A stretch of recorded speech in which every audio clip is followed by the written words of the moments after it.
ఇటీవల పాస్టర్ పగడాల ప్రవీణ్ మృతి రెండు తెలుగు రాష్ట్రాల్లో సంచలనం కలిగిస్తుంది. అయితే ఈ మృతి పట్ల క్రైస్తవ సంఘాలు కూడా ఇటు పలు అనుమానాలని పలు ఆరోపణలను కూడా ఆరోపిస్తూ ఉంది. అయితే నెల్లూరుకి సంబంధించినటువంటి ముస్లిం మైనార్టీ నేత పైన కూడా ఇటు క్రైస్తవ సంఘాలు పలు ఆరోపణలు చేస్తున్నటువంటి నేపథ్యంలో ప్రస్తుతం మనతో పాటు నెల్లూరుకి చెందిన ముస్లిం మైనార్టీ నేత సమీ మనతో పాటు ఉన్నారు. ఆయన అడిగి వీరిద్దరి మధ్య ఎలాంటి పరిచయం ఏంటి, ఆ సోషల్ మీడియా వేదికగా జరిగినటువంటి వారు ఏ విధంగా జరిగింది ఏంటన్న విషయాలు క్లుప్తంగా ఆయన అడిగి మరిన్ని విషయాలు తెలుసుకుందాం. సార్ చెప్పండి, అసలు పగడాల ప్రవీణ్ మీకు ఎలా పరిచయం, మీ ఇద్దరి మధ్య సోషల్ మీడియా వేదికగా ఎలా ఈ యొక్క వారు కొనసాగింది, ఇప్పుడు క్రైస్తవ సంఘాలు కూడా ఇటు మీ పైన కూడా పలు ఆరోపణలు చేస్తూ ఉంది, అసలు ఏమంటారు దీని మీద? బిగ్ టీవీ ప్రేక్షకులకు అందరూ కూడా అస్సలాం వాలేకుం, నమస్కారం. క్రైస్తవ సోదరులకు ప్రేస్తరా. ఈరోజు చివరి శుక్రవారం రంజాన్ మాసంలో ఈరోజు కూడా మనం ఏంటంటే ప్రేయర్స్ అయిన తర్వాత, జుమ్మా నమాజ్ అయిన తర్వాత పగడాల ఎవరైతే ప్రవీణ్ పగడాల ఉన్నాడో అతని ఆత్మకు శాంతి చేకూర్చాలని, అదేవిధంగా వాళ్ళ కుటుంబ సభ్యులకు మనశ్శాంతి ప్రసాదించాలని, అల్లా దగ్గర దువా చేయాలని చెప్పి కూడా మసీదులలో నిర్ణయించినాము. ఇంకపోతే ఎవరైతే ఈ ప్రవీణ్ పగడాల ఉన్నారో అతనికి నాకు ఎటువంటి పరిచయం కానీ ఎటువంటి సంబంధం కానీ లేదు. అతను జనవరి నెలలో మొహమ్మద్ ప్రవక్త సల్లల్లాహు అలైహి వసల్లం గారి గురించి చాలా అసభ్యకరంగా, చాలా అనుచితంగా కొన్ని వీడియోస్ పెట్టడం జరిగింది. ఆ వీడియోలు చూసిన తర్వాత ఆ వీడియోస్ మీద మనం రియాక్ట్ అయినాము.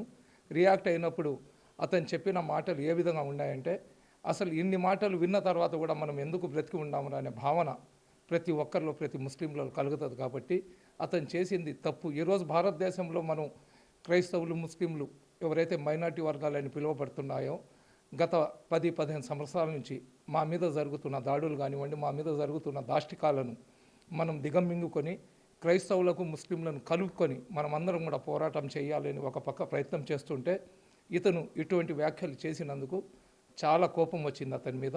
వచ్చిన తర్వాత అతనికి చాలా గట్టిగా, చాలా స్ట్రాంగ్గా మనం ఒక కౌంటర్ వీడియో తయారు చేసి పెట్టడం జరిగింది. ఆ వీడియోలో అతనికి ఒక వారం లోపల కానీ నువ్వు దీనికి సమాధానం కానీ చెప్పకపోతే ఖచ్చితంగా మేమందరం కూడా రియాక్ట్ అవుతాము అని చెప్పి మాట్లాడడం, అతనికి బూతులు కూడా తిట్టినామండి. ఎందుకంటే రంజాన్ నెలలో మనం అబద్ధం చెప్పాల్సిన అవసరం లేదు. బూతులు కూడా తిట్టినాము, అతనికి గట్టిగా మందలించినాము. సేమ్ టైము మిగతా క్రైస్తవ సోదరులకు కూడా మనం అప్పీల్ చేసినాం. ఏందండి, నిజమైన క్రిస్టియన్లు ఎవరు కూడా మీ ధర్మం గురించి మీరు మాట్లాడుకుంటారు, మీ ప్రభు గురించి మీరు మాట్లాడుకునే క్రైస్తవులకు మేము చూసినాం. నెల్లూరులో ఎంతోమంది క్రైస్తవులు ఉన్నారు. బర్నాబాస్ అని కానీ, సురేందర్ అని కానీ, బిషప్ కానీ చాలామంది ఇక్కడ ఉన్నారు. వీళ్ళందరూ కూడా ఏంది వాళ్ళ ధర్మం యొక్క గొప్పతనం చెప్పుకుంటారు. రెండోది ఏంటంటే క్రైస్తవులు అంటేనే ఏంది, క్రిస్టియానిటీ అంటే ఏంది, ప్రజల కోసం యేసు ప్రభు శిలువ ఎక్కినాడు.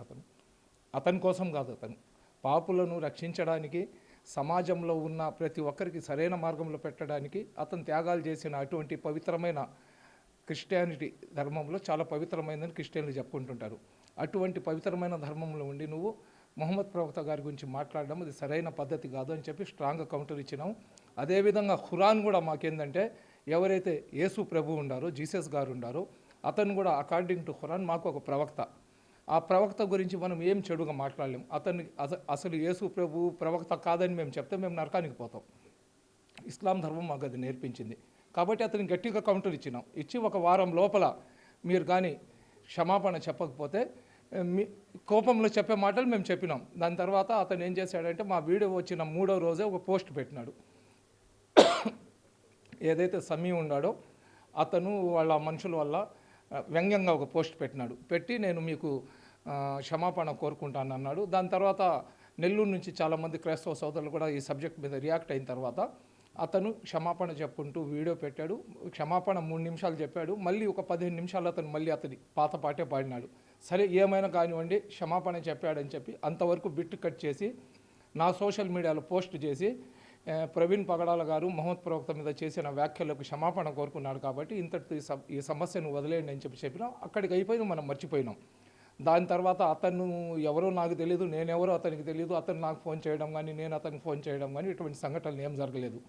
అయితే ఏదైతే ఈ దురదృష్టకరమైన సంఘటన జరిగిందో, ఆ సంఘటనకు ఒక ముస్లిమో, ఒక క్రైస్తవుడో, లేకపోతే ఒక హిందూ అని కాదు, ఎవరైతే మానవతావాదులు ఉన్నారో వాళ్ళందరూ కూడా అరే అన్యాయంగా ఒక వ్యక్తి చచ్చిపోయాడనే భావనలో అందరూ ఉన్నారు. అటువంటి తరుణంలో పోలీసు వాళ్ళు ఒక పక్క ఇన్వెస్టిగేషన్ చేస్తున్నారు. క్రైస్తవ పెద్దలందరూ కూడా ఒక పక్క ఏం చెప్తున్నారు, ఇది యాక్సిడెంట్ జరిగితే ఏ విధంగా జరిగింది, అదేవిధంగా ఏదైనా మర్డర్ కానీ జరిగి ఉంటే ఎవరు చేశారు, ఎందుకు చేశారు అని విచారించమని చెప్పినారు. ఆంధ్ర రాష్ట్రంలో ఉన్న ముఖ్యమంత్రి కాడి నుంచి, హోమ్ మినిస్టర్ కాడి నుంచి, డీజీపీ కాడి నుంచి ప్రతి ఒక్కరు కూడా దాని మీద అపోజిషన్ నాయకులు సహా రియాక్ట్ అయినారు. అయితే కొంతమంది ఒక పని కట్టుకొని ఆ సంఘటనకు నాకు సంబంధం ఉందని చెప్పి సోషల్ మీడియాలో, అదేవిధంగా యూట్యూబ్ ఛానళ్ళలో ప్రచారాలు చేయడము, నన్ను చంపేస్తాను, నన్ను చీరేస్తాను, నన్ను ఏదో చేసేస్తామని చెప్పి కామెంట్లు పెట్టి గందరగోళం చేస్తున్నారు. నేను ఒకటే చెప్తున్నా, ఇస్లాం ధర్మంలో పుట్టిన నేను చావుని కౌగులించుకొని బ్రతకడం మాకు ఇస్లాం నేర్పించింది. చావు అంటే భయపడేవాడు ముస్లిం గాడు. చావు వస్తే చావుని ఆహ్వానిస్తాం మేము, రా మాకు చంపేసి వెళ్ళిపోమని చెప్పి. సరేనా? మనము అందరినీ కలుపుకొని జీవించాలనుకుంటున్న సమయంలో అనవసరంగా నన్ను చంపేస్తాను, నన్ను ఏదో చేసేస్తానని చెప్తున్నారు. రేపు నాకు ఏదైనా జరిగిందనుకోండి, దానికి ఎవరు బాధ్యత తీసుకుంటారు?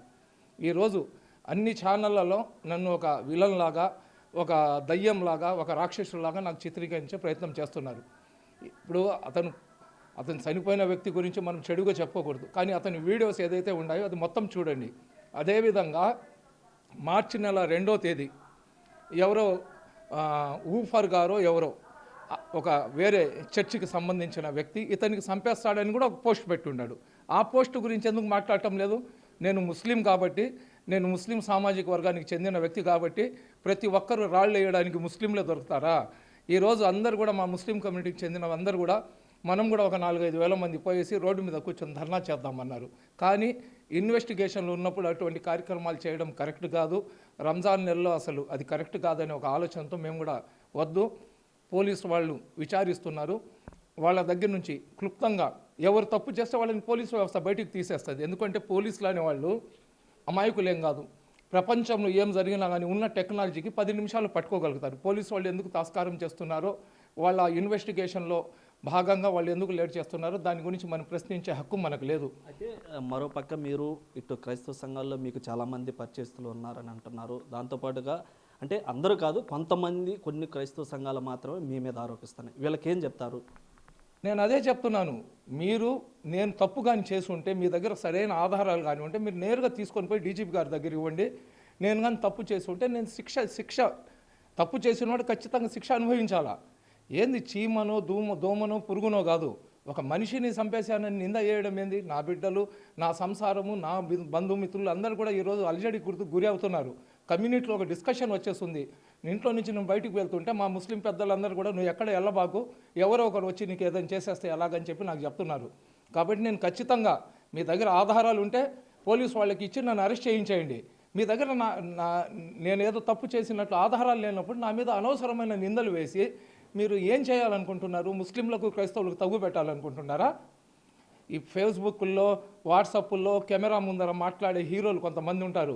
వాళ్ళు నిజంగా వాళ్ళు కానిపోతే ఇంట్లో వాళ్ళ పెళ్ళాలు కూడా వాళ్ళ మాట వినరు. అటువంటి వ్యక్తులు ఏం చేస్తున్నారంటే దీన్ని ఒక ఇంకొక డౌట్ ఏంటంటే, ఎవరైతే ముస్లింలు క్రైస్తవులు పడకుండా ఉండే వ్యక్తులు ఉన్నారో క్రైస్తవుల పేర్లతో కూడా ఫేక్ ఐడీలు పెట్టుకొని కూడా వాళ్ళు కూడా చేస్తుండొచ్చు. ఏదేమైనా కానీ ఏదైతే ఈ సంఘటనలు జరుగుతున్నాయో దానివల్ల ఖచ్చితంగా నాకైతే ప్రాణహాని ఉంది, దాంట్లో వేరే డౌటే లేదు. నాకు ఖచ్చితంగా ప్రాణహాని ఉంది. నా మీద అయితే ఎవరో ఒకరు నాకు అటాక్ చేస్తారు. నాకు ఎవరు అటాక్ చేసినా కానీ రాష్ట్ర ప్రభుత్వం బాధ్యత తీసుకోవాలా. ఆల్రెడీ నేను చెప్తున్నాను. ఎందుకంటే ఆయన ప్రవీణ్ పగడాల గారికి జరిగిన సంఘటన అది యాక్సిడెంటా, హత్య అనేది ఈరోజు కాకపోతే రేపు కాకపోతే ఎల్లుండి తేలిపోద్ది. ఎవరు దోషులు ఉన్నారో వాళ్ళు ముందుకు వస్తారు. కానీ అనవసరంగా నన్ను బద్నాం చేసి నన్ను టార్గెట్ చేసినారు కాబట్టి ప్రతి కులంలో, ప్రతి మతంలో కొంతమంది సైకోలు ఉంటారు. యువతరం ఉంటుంది, అరే మా పాస్టర్కి తను చంపేశాడంటారా అని చెప్పి రేపు వాళ్ళు వచ్చి నేను ఒంటరిగా పోతుంటే నన్ను ఏదైనా చేసేసారనుకోండి, దానికి ఎవరు బాధ్యులు? నా ప్రాణానికి ఎవరు రక్షణ ఇస్తారు? కాబట్టి ఒక ముస్లిం నాయకుల్లాగా నేను చేసిన సేవలకు నాకు గౌరవ డాక్టరేట్ ఇచ్చి ఉన్నారు. నాకు నా మతం జోలికి వస్తే నేను ఖచ్చితంగా రియాక్ట్ అవుతాను. ఎవరు వచ్చినా వాళ్ళ మీద రియాక్ట్ అవుతాను. అదేవిధంగా క్రైస్తవుల జోలికి వచ్చినా రియాక్ట్ అవుతాను, హిందువుల జోలికి వచ్చినా రియాక్ట్ అవుతాను. ఈరోజు చెప్తున్నారు వీళ్ళందరూ, ఆ రోజు మణిపూర్లో సంఘటన జరిగినప్పుడు ఆ రోజు ఈ క్రైస్తవ సంఘాలకు చెందిన ఈ పెద్దలు ఏడబోయారు. 500 మందితో నేను నెల్లూరులో, మీరే సాక్ష్యం దానికి, 500 మంది మహిళలను తీసుకొని వర్షంలో మేము అక్కడ మణిపూర్లో క్రైస్తవుల మీద జరిగిన దాడిని మేము ఖండించినాం. అదేవిధంగా గత ప్రభుత్వంలో డీజీపీ గారికి ఏదో చెప్తే క్రిస్టియన్ డీజీపీ లాగా ఉన్నాడంటే ఆ రోజు మీరెవరు నోరు విప్పకపోతే ఆ రోజు నేను బయటికి వచ్చి పోరాటం చేసినాను. ఎక్కడ క్రైస్తవులకు ఏ చిన్న కష్టం వచ్చినా కానీ నా తోబుట్టుల్లాగా నా ఆత్మ బంధువుల్లాగా నేను ముందుకు వచ్చి పోరాటం చేస్తున్నాను. అదేవిధంగా బంగ్లాదేశ్లో హిందూ సోదరుల మీద దాడులు జరుగుతుంటే జెండా వీధిలో అన్ని మసీదులకు చెందిన ముస్లింలను తీసుకొని బంగ్లాదేశ్కి వ్యతిరేకంగా మనం అక్కడ ఒక కార్యక్రమం చేసినాం. ఎందుకంటే భారతదేశంలో పుట్టిన ప్రతి ఒక్కరూ ఒక తల్లి బిడ్డల్లాగా ఉండాలనే భావన వ్యక్తిత్వం కలిగిన వ్యక్తి నేను. అనవసరంగా నా ప్రాణాల మీదకు కొన్ని యూట్యూబ్ ఛానల్ వాళ్ళు కొంతమంది పని కట్టుకొని తీసుకొని వచ్చినారు. ఖచ్చితంగా నాకు ప్రభుత్వం రక్షణ కల్పించాలా. అదేవిధంగా దీంట్లో చీమ గోరంతా కూడా నా తప్పు కానీ ఉంటే ప్రభుత్వం ఏ శిక్ష వేసినా ఆ శిక్షకు నేను సిద్ధపడతాను. లేదా ఆ సంఘటన జరిగిన సంఘటనలో అది యాక్సిడెంట్ జరిగి ఉంటే అది భగవంతుడిది, కానీ ఎవరైనా ఏదైనా చేసి దాంట్లో చీమ గోరంతా కూడా నా పాత్ర కానీ ఉంటే పోలీసు వాళ్ళే కాదు నేనే నడి రోడ్డు మీద ఊరేసుకొని చచ్చిపోతానని తెలియజేస్తున్నా. కానీ నన్ను భయపెట్టే ప్రయత్నం మటుకు చేయబాకండి. మీరు భయపెడితే నేను భయపడేవాడిని కాదు.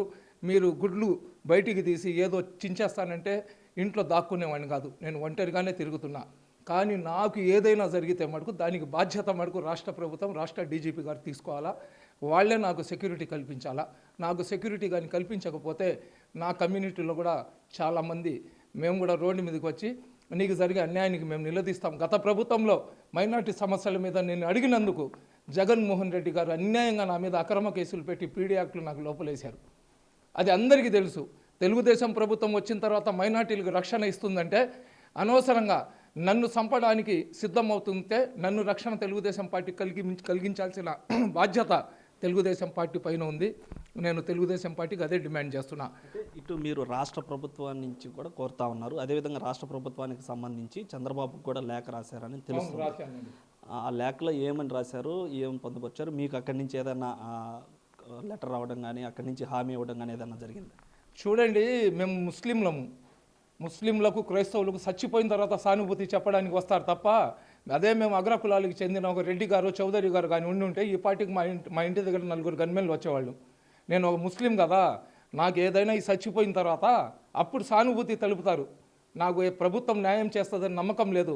మా కమ్యూనిటీలో ఉన్న ముస్లిం పెద్దలకు నేను అడుగుతున్నా, మొహమ్మద్ ప్రవక్త కోసం నేను మాట్లాడిన నా వ్యక్తిగతం కాదు అది.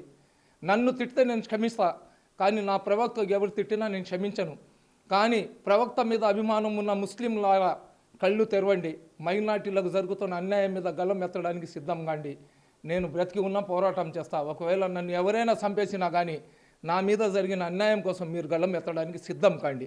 నాకైతే ప్రభుత్వం నాకు రక్షణ ఇస్తుందని నమ్మకం అయితే నాకు లేదు. చంద్రబాబు గారికి లేఖ రాసినానండి. చంద్రబాబు నాయుడు గారికి రాశాను. అందరికీ మెన్షన్ చేస్తూ బహిరంగ లేఖ రాసినాను. చంద్రబాబు నాయుడు గారికి, ఉప ముఖ్యమంత్రి గారికి, డీజీపీ గారికి ఏమని లేఖ రాసినానంటే ఈ విధంగా అన్యాయంగా నాకు సంబంధం లేని దాంట్లో నా మీద దుష్ప్రచారం చేస్తున్నారు. ఈ దుష్ప్రచారం వల్ల ఎవరైతే క్రైస్తవుల్లో ఉన్న అతివాదులు ఉన్నారో వాళ్ళ వల్ల నాకు ప్రాణహాని ఉంది. నాకు వాళ్ళు ఏదైనా చంపేస్తారని భయం ఉంది. కాబట్టి నా ప్రాణానికి రక్షణ కల్పించండి, నాకు సెక్యూరిటీ ఇవ్వండి అని చెప్పి నేను రాసినాను. ఆ కేసులో నా పాత్ర చిన్న పాత్ర ఉన్నా కానీ నా తప్పు ఏదైనా ఆ జరిగిన సంఘటనలో చీమ గోరంతా నా పాత్ర ఉన్నా కానీ నాకు కఠినంగా శిక్షించామని చెప్పి ఒక బహిరంగ లేఖ రాసినానండి. ఇంకా నాకు ఎటువంటి రెస్పాన్స్ రాలేదు. నాకు ఏదైనా జరిగితే మటుకు నా ముస్లిం కమ్యూనిటీయే ఇంకా ప్రభుత్వం కావాలని నాకు సెక్యూరిటీ ఇవ్వకుండా చంపించిందని చెప్పుకుంటారు. ఏం చెప్పుకుంటారో నాకు ఏదైనా జరిగిన తర్వాత ఇదైతే మీరు స్టోర్ చేసి పెట్టుకోండి. ఖచ్చితంగా ఆ క్రిస్టియన్స్లో ఉన్న అతివాదులు నన్ను అటాక్ చేస్తారు. వాళ్ళు ఖచ్చితంగా నన్ను చంపే ప్రయత్నం చేస్తారు. నా ఆయుష్ అయిపోయి ఉంటే వాళ్ళ చేతిలో చచ్చిపోతా, లేకపోతే అల్లా నా ఆయుష్ పెట్టుంటే నేను బ్రతికిపోతా. అయితే ఇటు మొత్తం మీద కూడా ఇటు క్రైస్తవ సంఘాలు నెల్లూరుకు సంబంధించిన మైనార్టీ ముస్లిం నేత మీద చేస్తున్నటువంటి ఆరోపణలకు కూడా ఆయన మాట్లాడుతూ ఈ యొక్క పగడాల ప్రవీణ్ సంబంధించిన హత్య అనుమానాలు ఏవైతున్నాయో వాటిలన్నిటికి కూడా నాకు ఎలాంటి సంబంధం లేదు. ఆరోపిస్తున్నటువంటి క్రైస్తవ సంఘాలు కూడా నా మీద చేస్తున్నటువంటి ఆరోపణలకి చిన్న ఆధారం చూపించిన ఎలాంటి శిక్షకైనా కూడా సిద్ధమని చెప్పి ఇటు సమీ చెప్తున్నారు. అదేవిధంగా సమీకి ఇటు ప్రాణహాని ఉందని కూడా ఈ యొక్క ప్రాణహానికి సంబంధించి ఇటు రాష్ట్ర ప్రభుత్వం అదేవిధంగా చంద్రబాబుకి, డీజీపీకి, డిప్యూటీ సీఎం పవన్ కళ్యాణ్కి కూడా లేఖ రాసి ఉన్నామని కూడా చెప్తున్నారు. ఈ యొక్క రాష్ట్ర ప్రభుత్వం కాపాడకపోతే రేపు ముస్లిం మైనార్టీ నేతలే ఆ యొక్క ప్రభుత్వాన్ని కూడా నిలదీస్తారని చెప్పి కూడా ఇటు సమీ చెప్తున్నటువంటి పరిస్థితి. కెమెరామ్యాన్ మనోజ్తో సురేంద్ర, బిగ్ టీవీ, నెల్లూరు నుంచి.